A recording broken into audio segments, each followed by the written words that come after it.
स्वागत है जी आप सभी का हमारे एक और नए वीडियो में। राम राम जी सभी किसान भाइयों को। किसान भाइयों, आज की इस वीडियो में हम बात करने वाले हैं कि जो आपने प्याज की फसल लगा रखी है या लगाने वाले हैं, तो उसमें आपको पहली सिंचाई, पहला खाद और पहला स्प्रे कब और कौन सा करना है। जी हाँ किसान भाइयों, पूरी जानकारी आपको आज के इस वीडियो में मिलने वाली है, तो वीडियो को पूरा ज़रूर देखना।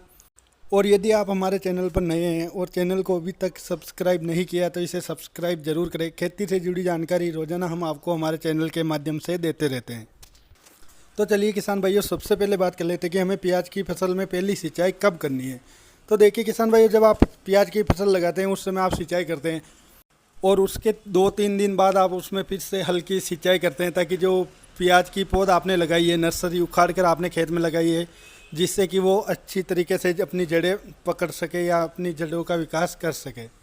तो जब आप प्याज की फसल लगाते हैं और उसके 2-3 दिन बाद जब आप उसमें हल्की सिंचाई करते हैं, उसके बाद आपको सीधी सिंचाई करनी है कम से कम 20 से 25 दिनों के बाद। जी हाँ किसान भाइयों, प्याज की फसल में आपको जो पहली सिंचाई है वो आपको करनी है 20 से 25 दिनों के बाद।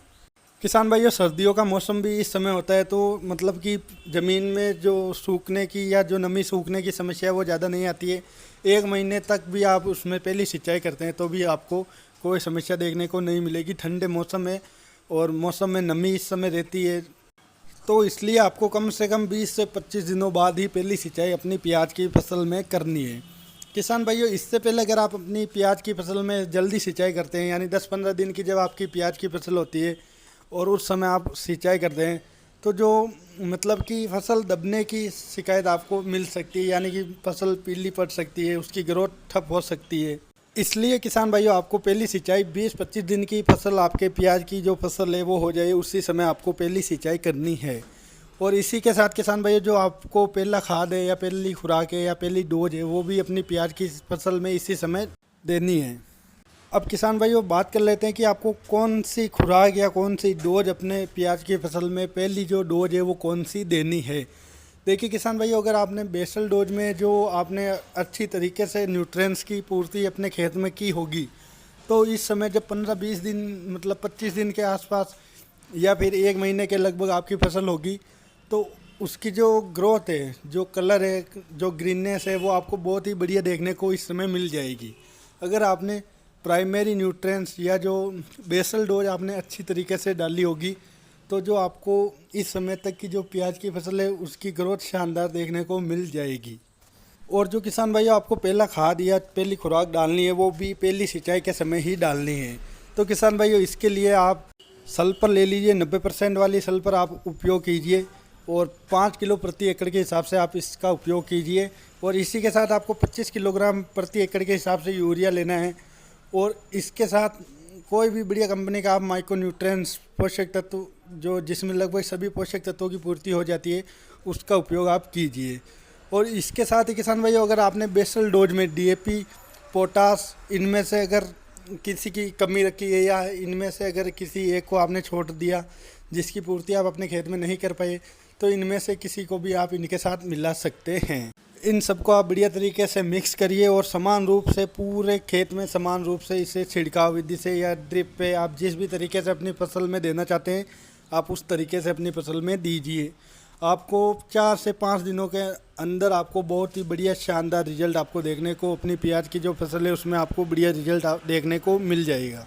अगर दीमक की समस्या आपके खेत में है तो आप इसके लिए फिप्रोनिल का प्रयोग भी कर सकते हैं इसी समय इन सब खादों के साथ। और या फिर और कोई कीट आपको लगता है कि आपकी फसल को आपकी फसल की जड़ों को खा रहा है या आपके पौधे को नुकसान पहुंचा रहा है ज़मीन के अंदर से, तो आप उसके लिए क्लोरोपाइरिफॉस का उपयोग भी इन सब खादों के साथ मिलाकर कर सकते हैं। इसके बाद किसान भाइयों, हम बात कर लेते हैं कि हमें प्याज की फसल में पहला स्प्रे कौन सा करना है। तो देखिए किसान भाइयों, जब आपकी प्याज की फसल लगभग 1 महीने के आसपास की हो जाए, तो आपको उसमें थ्रिप्स का अटैक भी देखने को मिल सकता है, फंगस का अटैक भी आपको देखने को मिल सकता है, या फिर आपके खेत में इस समय बिल्कुल फसल सुरक्षित हो, किसी प्रकार का कोई रोग या फंगस का अटैक आपको ना मिले। तो देखिए, अगर आपके जो प्याज की फसल है उसमें थ्रिप्स और फंगस का अटैक आपको लगता है, तो आप उसके लिए प्रोपोनोफॉस 50%, जो कि अलग अलग कंपनी के अलग अलग नाम से आपको प्रोडक्ट मिल जाते हैं, जैसे क्यूराक्रोन हो गया या प्रोपेक्स हो गया, मतलब कि आप जिसमें 50% परपोनोफॉस हो उसका प्रयोग आप कीजिए अपने जो थ्रिप्स की समस्या है उसके लिए। इसके साथ ही किसान भाइयों फंगस के लिए आप M45 का प्रयोग कीजिए। किसान भाइयों एक बात आपको बता दें कि आपको जब किसी भी फसल में पहला स्प्रे करो तो आपको हल्के से ऊपर की तरफ जाना है, हेवी की तरफ जाना है।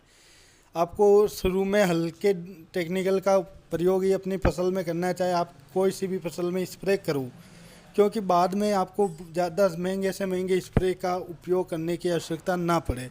अगर आप शुरू में ही भारी हेवी टेक्निकल का प्रयोग अपनी फसल में करते हैं तो बाद में आपको इनका रिजल्ट भी नहीं मिल पाता है और उनसे भी हेवी टेक्निकल का उपयोग आपको अपनी फसल में करना पड़ता है।